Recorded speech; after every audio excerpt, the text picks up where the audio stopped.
dambudziko kana richinge rawira umwe wedu idambudziko rinenge ratotiwira tese semhuri yeZimbabwe.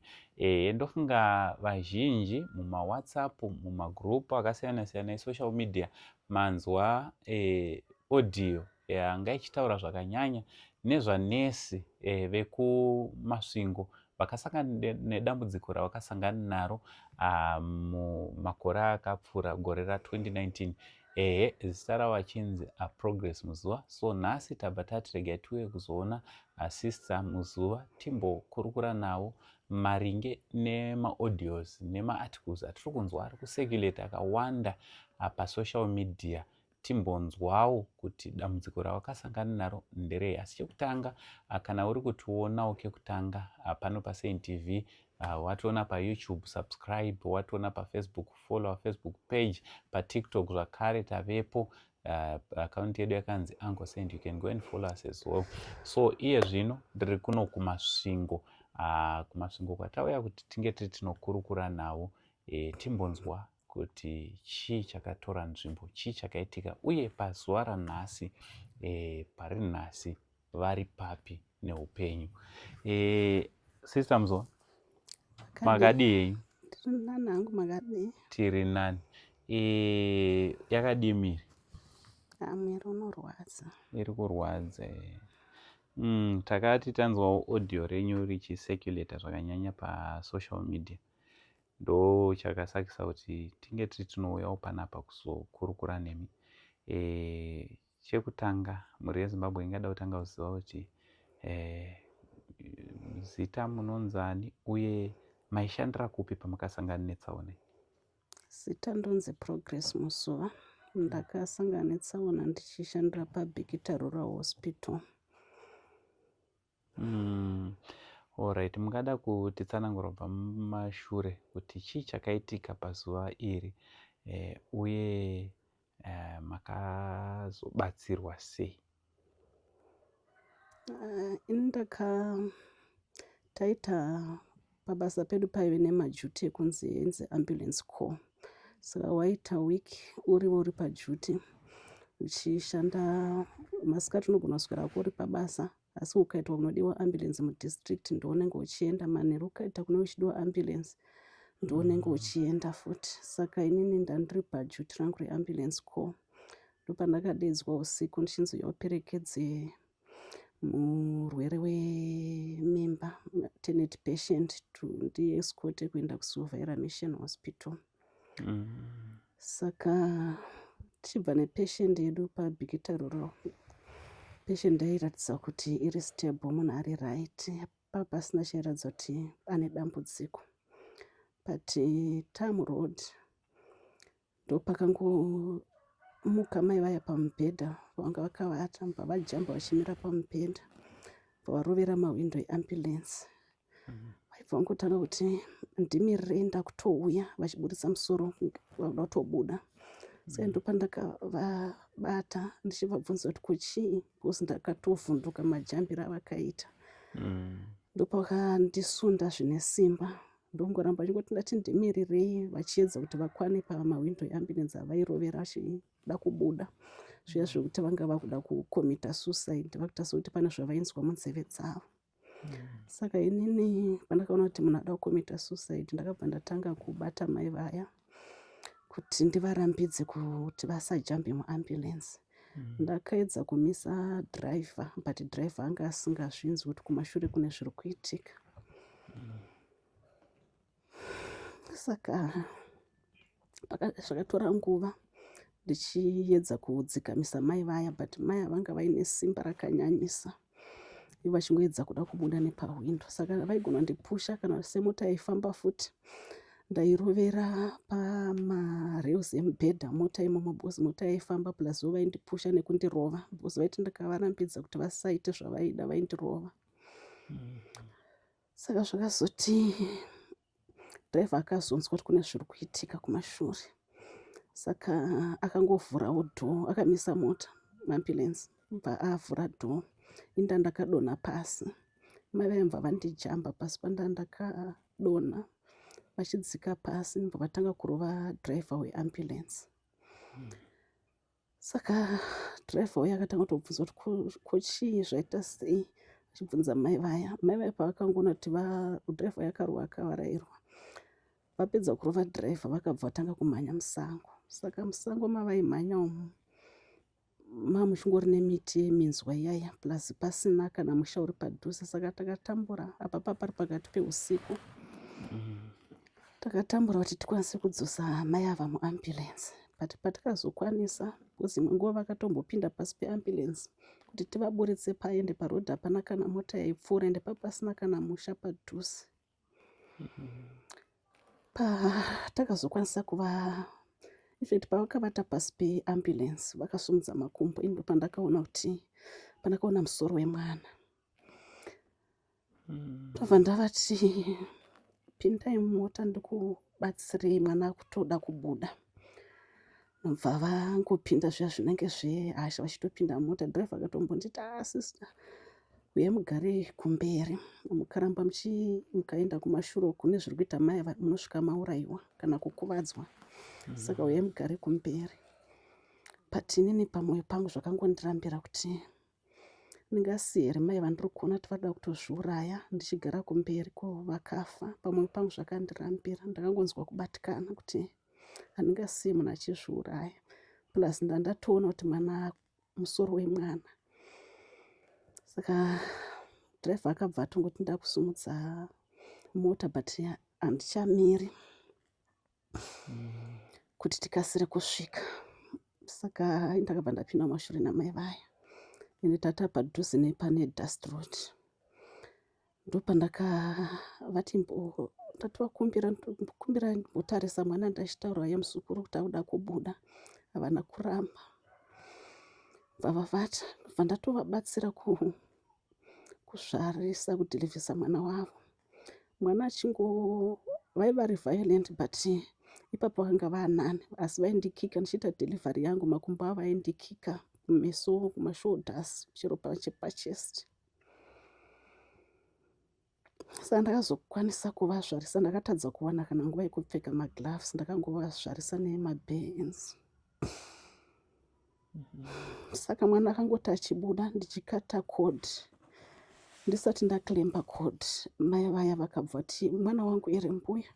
Ndikati eyo, nemakorokoto. Mva vati mwanai, vaitoita sekuti vadzikamira. Mva ndati makorokoto, mwana musikana.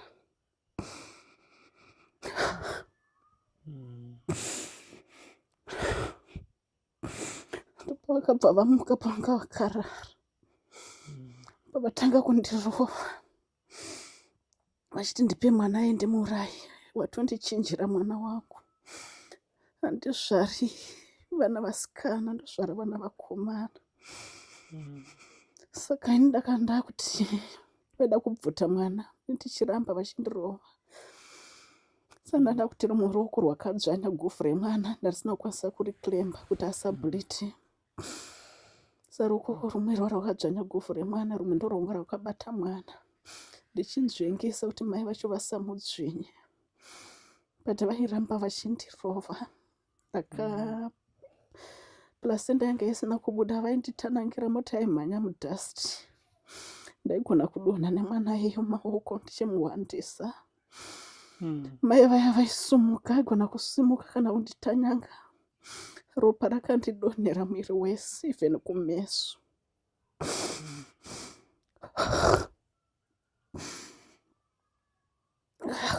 But ndakakwanisa kusvika paSilvera Hospital. Mwana wangu ari mupenyu, mai ava vari vapenyu. Pataita handover patient. Patakapedza kuita handover patient, takuenda kuambulensi. Pandakati kuna dhiraivha, mwiri wangu uri kurwadza. Maybe inyaya kuti ndandichirovera muambulensi plus ndarohwa zvakanyanya. Takurodhi kudzokera kuBhikita, dhiraivha ndopaakamisa, pakatanga kuredusa speed. Ndakatomuti kochi akati mazuva angu sister, ari kuramba achibuda misodzi. Because dhiraivha akarohwa kumeso, ndokwakanyanya kurohwa. Ndakuti saka kana zvadai, pakazoitika chinoitika nezvi kwakuma 2 AM. nedriving anogona kuzoita. Tadi kutaura kuvakuru kuti ndozvatasangana nazvo. Ndobva ndafona inini kuna district administrator ndichimutsanangura kuti ndozvatasangana nazvo. Vakati pfuurai nekumba kwangu ndichikuonai. Usiwo vaigara manyika isi taipfuura kuenda kuBigita hospital. Ndobva tapfuura nekumba kwavo district administrator vaya. Pavatarisa ambulance vakati nezvakaita mota izvi ndoda mangwana muende kupolisi nokusi kuti muri kunosungisa patient, but for reference sake tikada kuzogadzirisa ambulance panozoda evidence yekuti chii chakaitika kuti izodai. Saka chero imi mofuti mukazosangana semisista muri kuti muri kurwadziwa zvikazonyanya mukange maenda kupolisi pane paine reference ndikuti ndozvamakasangana nazvo. Ndobva tapfuurira kuenda kuBigita Rural Hospital. Ndobva ndasvika ndomba kwangu ndobva ndavata kwakuma3. Pandakada kuzoti nditange kupinduka ndopandakatanga zuva kuti mwiri wangu uri kurwadza. Pari pandakazoda kuti ndimuke ndigeze ndiende kubasa. Ndopakatanga gumbo rangu kurwadza kuti nditsike. Pandakazoritarisa ndopandakaona kuti rakazvimba zvakanyanya. Ndobva ndarapwa paBigita Rural Hospital. Ndobva vati zvakuda kuti uende kusuvhera kuna chiremba plus kune maX-ray uoneke kuti gumbo racho rakaita sei. But ipapo ndaitongotaura kuti gumbo riri kundirwadza but chinyanya kundirwadza musana, asi ndaifamba zvangu.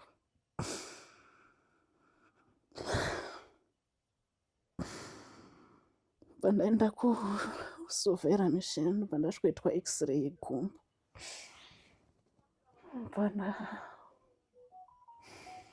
Ndanzi gumbo rakatyoka padoda kuti uiswe plaster, but panapa hatina zvekuisa plaster. Saka kana uine mari wototuma munhu aende kwanyika anotenga. Ndobva ndapa mari driver ndandabva nayo. Because takanorapwa tose because aingotiwa maziso akari kurwadza. Plus taitapiwa mafomu kupolisi ekuti tinoaseswa nachiremba. Saka mandatuma driver kuti anotenga zvekuti ndiiswe plaster. Pakaya nazvo pandakaiswa plaster but ndakaramba ndichiudza chiremba vaindiona kuti chiremba dai mambonditarisa musana wangu uri kundirwadza.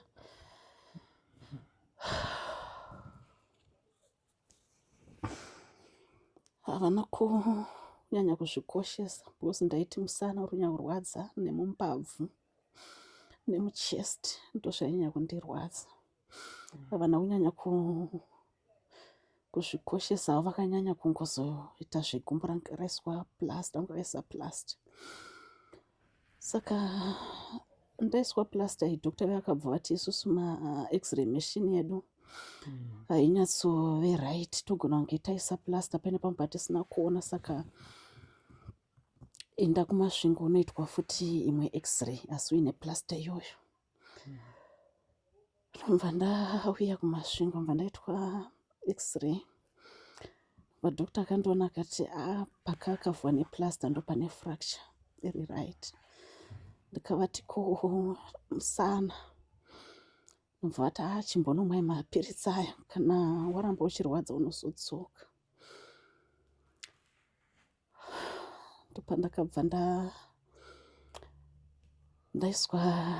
ndaramba ndichipota ndichienda kumadhoktazi ndichinotaura zvokuti musana uri kurwadza. Ndobva ndapiwa sick leave. Ndandapa sick leave. Ndiri pasick leave madhezi angu akuma60 uko. Ndopandakafonerwa nevekuHR vachiti itawo kubasa because madhezi ako karega akasvika ku90. Salary yako ikaira yasizwa kuzoti udzokere futi pasalary zvinonetsa.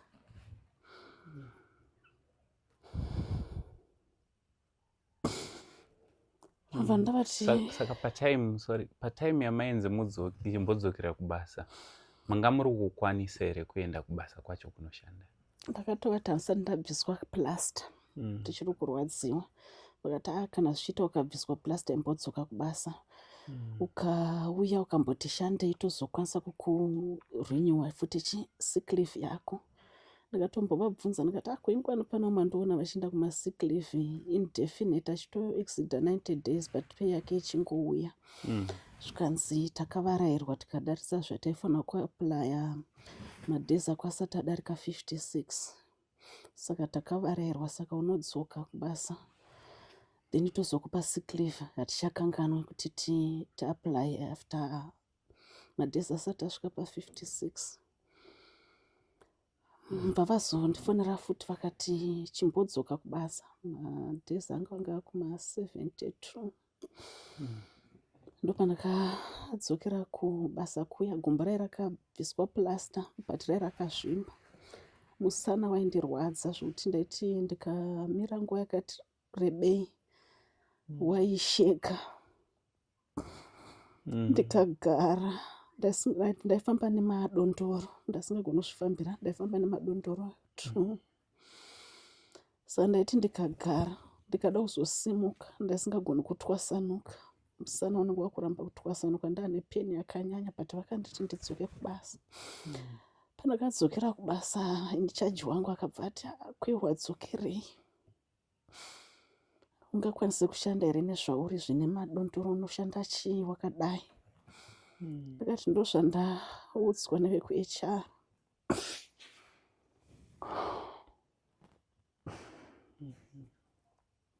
Vakati regai navo. But vakangozoti vari kuti vanokuisa pasick leave manje manje. Ndotenda zvikuru vandaishanda navo kusanganisira naichaji wacho vaindinzwisisa. Kosi kumuka makuseni, musana wacho ndaigona kutadza kumuka pamubhedha nditwasuke ndinogeza, ndaitozoti kana kurwadziya. Ndakubasa kwacho ndichivati zvandashanda chindidzoserai pasick leave yamakataura iya. Vairamba vaingoti imboti shande. Ndovati komuka ndipo compensatory sick leave inopiwa munhu akakuvarira pabasa, pane kuti makangondipo sick leave handambosisa 90 days ndiri pasick leave yacho. Ende salary yangu yakabva yatokatwa. Kukatwa as first 2 months ndakapiwa yakakwana, wechi3 yakauya yatapudzika from there haina kuuya. Yakazotanga kuuya ndatodzokera kubasa. But ndadzokera kubasa kuya nanhasi ndorwadziwa kuti dai ndakasiiwa. Ndisina kupfuna kuti kufosekedzwa kwandakaitwa kudzokera kubasa bosi. Ndofunga kuti ndopandakakuvara musana wangu ndichiedza kufamba. Pamwe dai ndanga ndichiwana enough bed rest, usina kudaro. Saka ndaiti ndakazonyanya kurwadziwa ndikati ko mukambondipa henyu annual leave days angu ndayashandisa, ndoti chindipai mavacation leave. Vaiti wakabva kuleave manje kusick leave pastation peni pane vamwe vanoda kuendawo kumaleave, saka iwe unozoenda November December. Pandaiudzwa kuti ndiri kurwadziwa, ndiri kurwara. Vanhu vaindinzwisisa, vanhu vaindaishanda navo. Saka zvakazoita kuti ndaenda kuti ndikangoda kumira ndaisheka, ndaita kakuhuta kumusana, ndobva ndatotadza kumira ndogara pasi. Svika musi wa 16 September 2019 pandakabva ndatadza kumuka zvachose. Ndiri pama-nights off.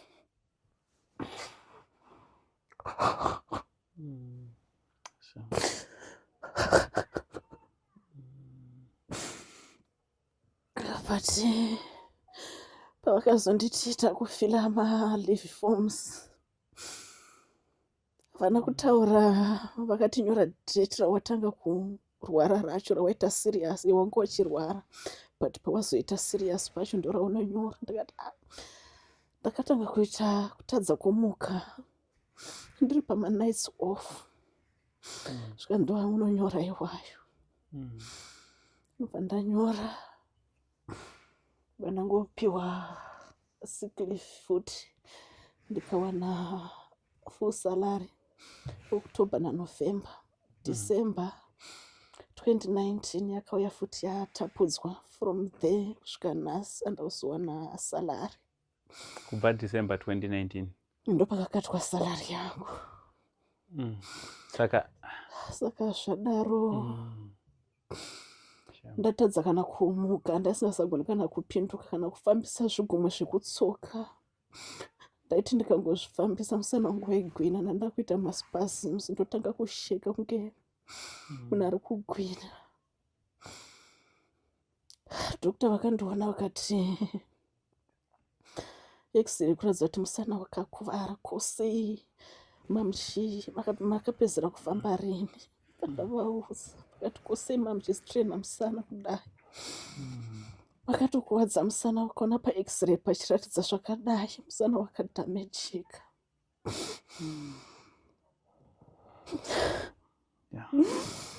Saka zvandakuita ndauda kutsvaga kuti muende munoonekwa naneurosurgeon.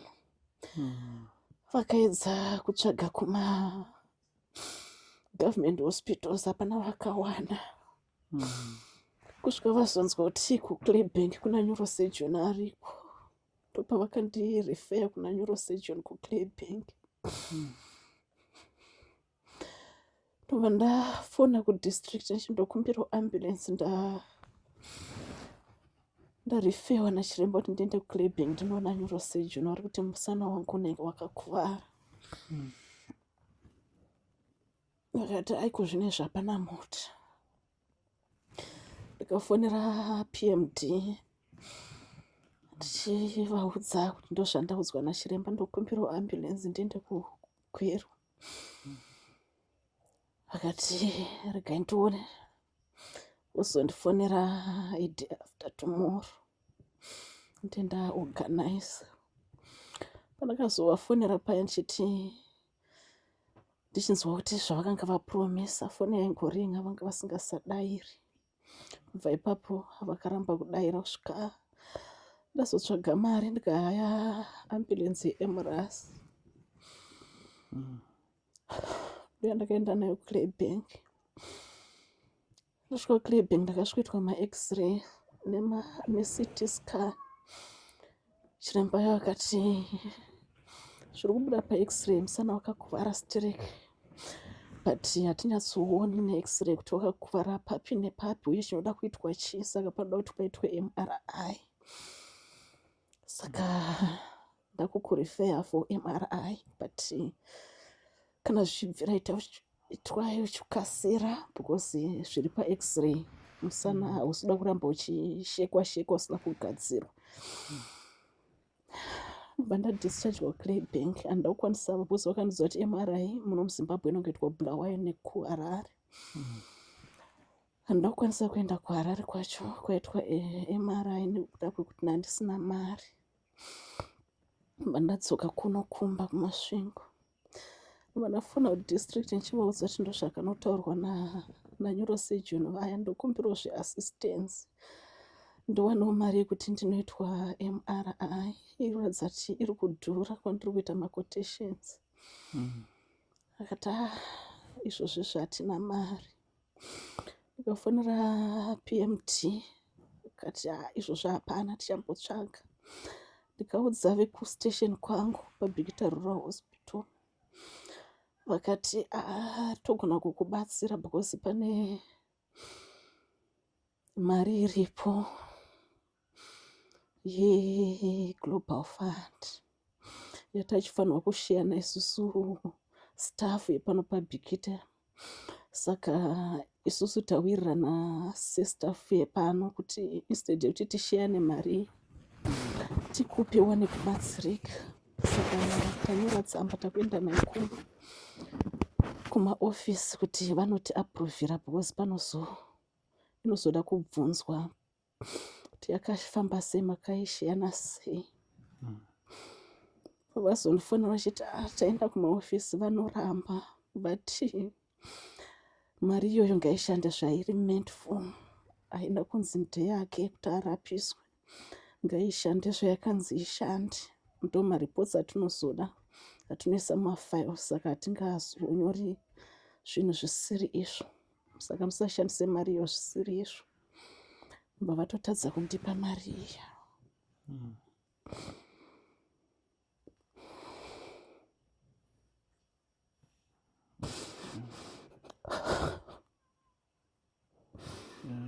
Pandagara ndishaya mari yeMRI,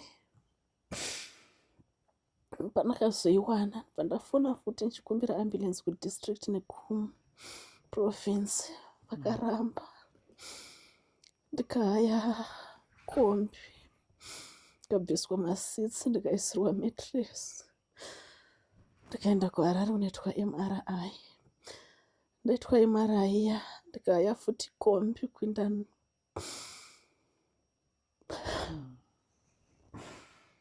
neMRI iya kuna neurosurgeon kuGweru Claybank. Ndopakasvikonzi nachiremba musana wakatyoka.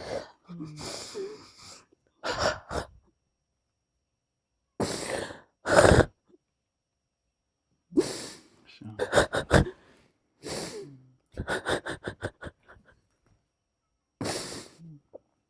Sure. Kati sewakastraina musana uchiufosa kufamba iwo uchinzwa kuti uri kurwadza. Ndikazoti ndakamanikidzwa kudzoka kubasa nenhamo.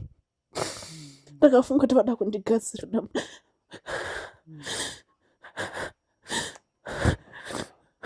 Yeah.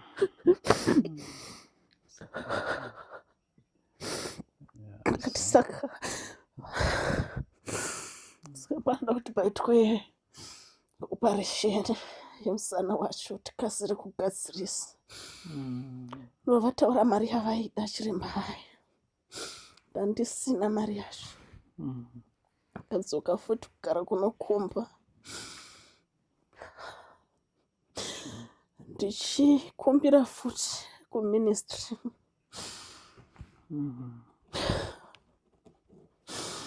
Chivodzoti ndaudzwa kuti musana wangu wakatyoka, ndokumbira rubatsiro ndinoitwa operation.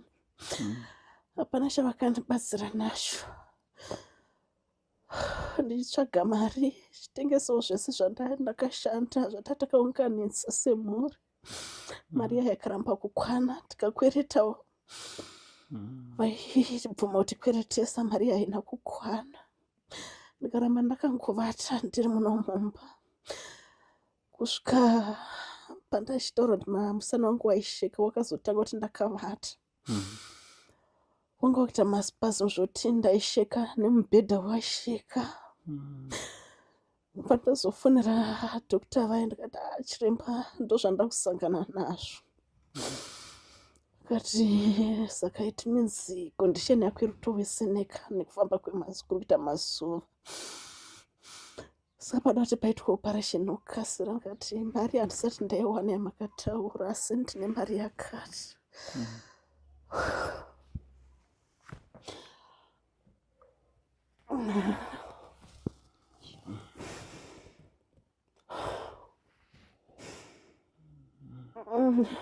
Wakati kuti ndikuite agona kumboinquire kune mamwe maneurosurgeon, but nezvazviriko zvinezvi hakuna variko. Nezvazvazviri 2019 yeyi. Saka imbotrai kutsvaga. Vavazondifonera vachinditi imwe musi vachiti zviri sei, ndikati hapana chiri kuchinja, but ndiri kutonyanya. Vakati uya nemari yawo inayo iyoyo. Nditi operation, pakanzi nachiremba ndiuye ndiitwe operation iya, vachibvisa mabhonzo anga akatyoka kumusana, vachiti ndo ari kubaya manerves ndo zviri kukonzeresa peni isingakontroleki because ndanda kuita peni yekuti ndaisvika pakusweta. Ndobva ndaitwa operation iyoyo musi wa3 December 2019. Ndopandakazonzi ndidzoke after 4 days ndabva mutheatre, ndopandakafonerwa nchinzi dzoka uitwe mamedical boards. Ndikatomboti ndichangobva kutheatre hazvikwanisiki. Vakati nekuti waichemera uya uitwe, kana ukaregerawo it's for your own good kuuya uzoitwa, saka itouya uitwe. Ndikahaya kombi futi ndikaisa matress ndikauya kuno kuMasvingo. Ndikaenda mangwana acho paMasvingo Provincial Hospital noitwa medical board. Ndikazvikonzi machiremba angaida kuita bhodha apo, saka date rapostpone, tichazoudzwa later date. Ndikahaya futi mota kudzokera kuHarare kuchipatara. Then pakati pese apa ndaingoramba ndiri muzvipatara zvakasiyana siyana ndichingobozi peni yangu haina kuchinja. Ende before that operation ndandisingasakwanisi futi kunzwa kuti ndoda kuita tsvina here kana kuita weight, ndanda kutopfeka mapamba. Ndaitwa operation iyoyo ndakaramba ndopa zvakati wedzerei kusanzwa kuya tsvina, ndopa zvakatanga kutowedzera ndakupfeka mapamba. Nekushaya ndakashaya munhu anondibetsera kuti aswere neni kana kuti andichinje mapamba. Vana vangu ndimwana musikana 1 aenda kuchikoro nevakomana 3, but even vakomana ivavo vakatosvikopa time yekuti vanga vakungondiitira zvose. Ndobva ndaramba ndichingorwadziwa ndisingagoni kumuka, pasina chandogona kuita. Ndobva ndazonzi ndiitwe futi MRI vaone kuti chii. Ndobva ndazoadmitwa kuSalim Gabe Hospital muna January 2023. Pavakazoona MRI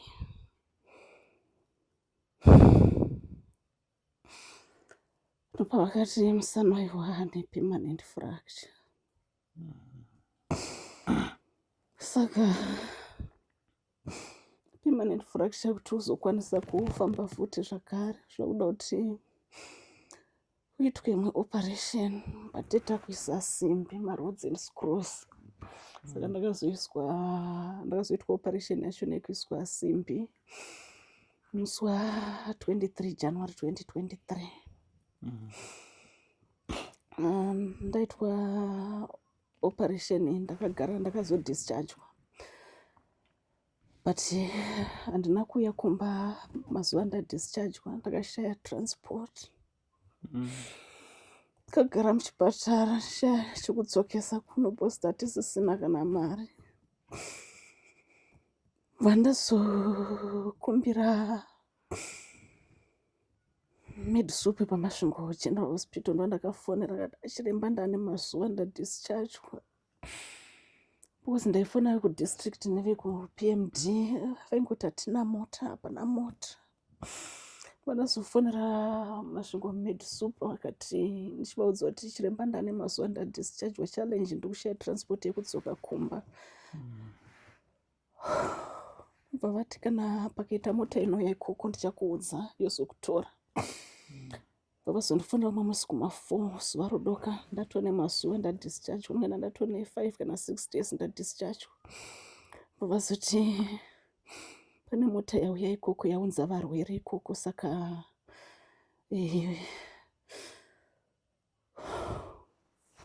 nevamwe vari kuuya kuzotora ikoko, saka ichakutakurawo.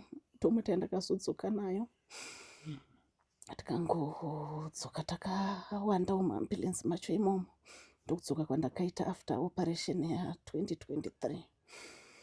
Alright. So iye zvino pane tsamba yakanyorwa neministry, press statement ravakapublishawo, imimi muchizopindura. Ministry yaitiwo kudi uye imi makapindura kuti wo kudi? Ino kumashure kwesoko ndaedza kuenda kumaoffices ese eMinistry of Health nditsvaga rubatsiro ruchiti nyaya dzangu mapepa angu agadziriswe ndiwana mabenefits angu, but hapana kwandakawana rubatsiro kusvika kuofisi yaminista. Saka ini ndakazoenda pasocial media ndichikumbira rubatsiro because for the past 7 years ndaingonoka madifferent offices eMinistry of Health pasina rubatsiro rwandiri kuwana. Saka iko zvinezvi ndaramba ndichingori bedridden kwenguva yakarebesa. Mhuri yangu vana vangu vadoko kudya vandaenda kuchikoro. Saka ndakangofunga kuti maybe ndikaendawo kuruzhinji rwevanhu ndichikumbirawo rubatsiro pane vanhu vanosundwa naMwari. Vakandibatsirawo because chishuwo changu chachiri chekuti ndikawana mari ndikaendawo kuIndia kwandikona kuchienda vamwe vari kudzoka vaakufamba. Nditarisira kuti ndikaendawo ndogona kudzoka ndaakufamba ndikakwanisawo kana kuita musika ndikachengeta mhuri yangu. Saka ini ndakaenda kupublic social media ndichikumbira rubatsiro.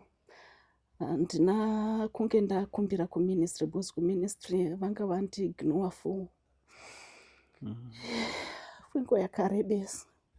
Saka ndaenda kusocial media nyaya yangu yabuda Friday manheru, Friday makuseni, Sunday ndopakazoburitsawo ministry yakubuditsa press statement vachiti vari kuadresa magrievances angu zvavanga vasinavo kuita kwemakore esaya.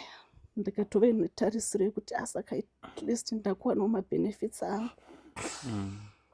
But chakangondibata ipapo ndechekuti makore esaya ndainyora matsamba kumadifferent offices kusvika kwaminista kwaPEMSEC. Hapana kana tsamba yandakapindurwa, but vakazoburitsa iri press statement havana kuidirecta kwandiri, yakaendeswa kusocial media. Then yakabuda musi wa3 August 2025. Ndikatogarawo mazuva aya ndichifunga kuti pane zviri kufamba, pane zvaakubuda. Then vakaburitsa imwe futi press statement musi wa8 August 2025 vachiti handingataura hangu point by point, but in general tsamba yavo yairatidza kuti zvandakabuda ndichikumbira kuruzhinji rwevanhu ndezvekunyepa, of which zvavari kunyora patsamba yavo yavakaburitsa pasocial media yemusi wa8 August nezviri paground inhema. Asi chinogona kunge chiri chokwadi pamapepa avo because ivo ndo vane access yemafiles angu, ndo vane sekutaura kwekuti vane legal team yavakaengaja. Ivo ndo maemployers angu ndo vakaengaja legal team against inini. Iniwo ndingoriwo zvangu vulnerable, ndinorwara, ndiri kutambura, ndiri bedridden, handina lawyer. Ndiringotaura nyaya yangu sezvairi, but ivo vaakuburitsa zvepress statement vachitaura kupublic kuti zvandiri kutaura ndezvenhema. Saka inini ndaionawo press statement yavakaburitsa zvakandibata, zvakandirwadza kuti saka Ministry of Health iri kuedza kuda kuti ndibatsirike chirudzi, ivo vari kutadza kundibatsira. Kuministry kwacho ndakuenda kupublic vakundivharirazve vachiti zvandiri kutaura ndezvenhema. Saka ndakabva ndapindurawo nezuro 9 August 2025 ndichitoteerawo item by item sekunyora kwanga wakaita, ndichiclarifya every point yavakaisa. Ndakazoatacha mareceipts because vakanga vasonyora kuti inini ndakaassistwa maambulance nengopiwa kumapublic hospitals. Vakatolista kuti Mupilo Sale Mugabe paRenyatwa ndo vakandirapisa ndandiri pagovernment grant, of which inhema. Manga musiri kubatsirwa, mamusingarapwa mahara kuSalimu? Hapana kwandakarapwa mahara, ndaibhadhara. Ndosaka ndakazoatacha paPDF rangu randakaita. Ndakaatacha mareceipts, ndakangoisa recurrent because vakazoti vari kundirapisa futi vanditsvagira neurosurgeon paMasvingo Provincial Hospital, of which havasiri vakanga vanditsvagira. Saka inini sekufunga kwangu pamwe, handiti tomboti pamwe minista havasi kutozivawo kuti nyaya yenyu yakamira sei.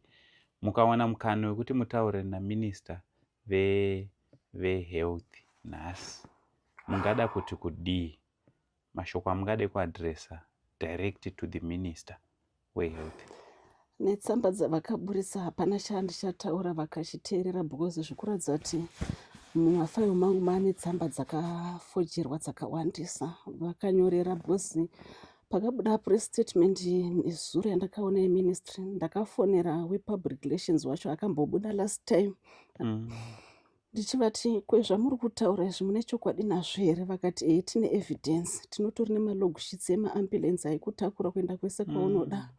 Tine evidence yekuti wairapwa kwese kwainorapwa, wairapwa mahara. Ndikakata foni ndikavatumira mapictures pandakaenda pamasvingo hospital musi weThursday, musi wa7 August. Ministry haina kundipa ambulance, ndakaenda neambulance yeWellwisher Discovery ambulance ndo yakaizonditora pano ikaenda neni pamasvingo hospital. Ndasvika pamasvingo hospital ndakasvikobhadhariswa $9 consultation fee yekudhindisa kandi. Marisesi acho ndichakuratidzai. Ndikavanzi nditwe x-ray ndikabhadhariswa $20 ye-x-ray. Risiti yacho ndokuratidzai, even paPDF randakapindura press statement yeministry ndakazviattach. Saka iye wacho wekupublic relations pandakamufona achiti amune chokwadi here nezvamuri kundiita izvi? Ingwa ndandisina kuya kwamuri, ndiri kukumbira kupublic kwete kwamuri. Akati nekuti isusu totori nemarecords. Ndikavati vakanditi kana iwe uchiti ndezvenhema titumire maevidence yauinayo.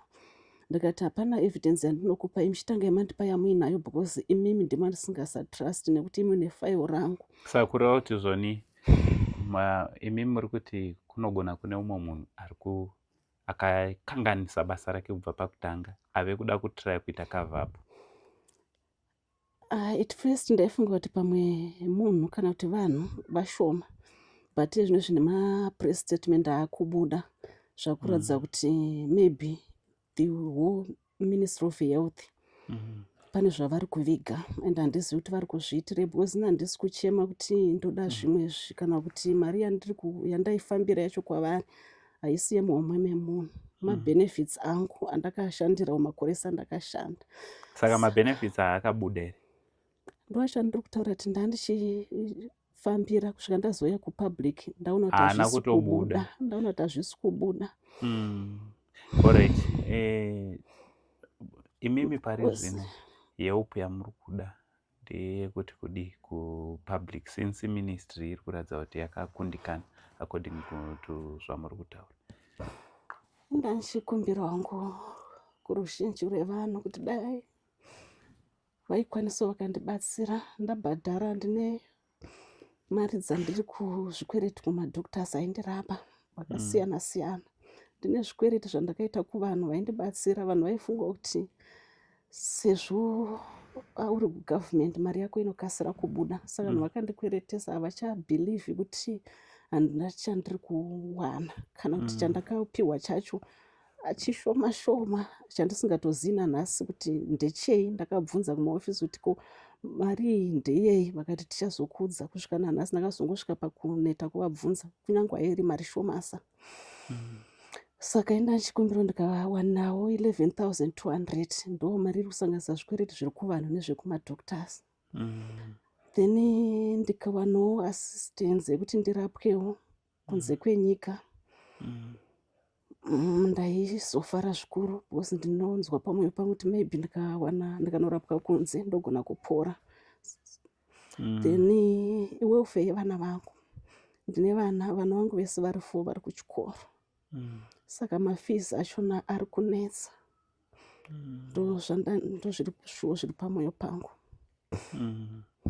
Alright, pata muchimbokurukura mambotaura zvekuti kurapwa kuIndia mune mainquiries amuchiri kuitawo, ungada mari yakawanda sei according to maresearches amakaitawo? So far zvikuratidza kuti plus or minus $19,000. Alright. Inogona kukwana. Saka tiri kungoti yese zvikwereti neyekuenda kuIndia, we're looking at plus maybe just above 30,000 US dollars. Mm. Eh.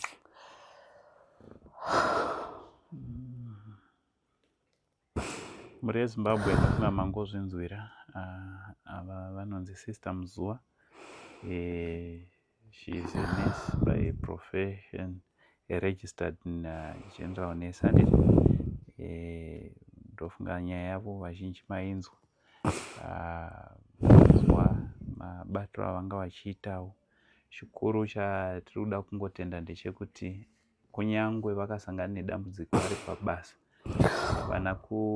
havana kunge vari vanoita give up pamudzimai akanga achida kupona, asi kutaura kunoku vanga vachitotaura kuti mwana iyeye akutopinda mu7 years, mwana igona akarasikirwa neupenyu dai vakaneta pabasa, asi vakazvipira kuti vange vari vanobata basa to save lives kusvika pari nhasi. Saka iye zvino takudzoka kwamuri kuti vanokwanisa kunge vari vanobatsira, ngatiwanikwe tiri tinobatsira hama yedu. She's our sister, she's our mother.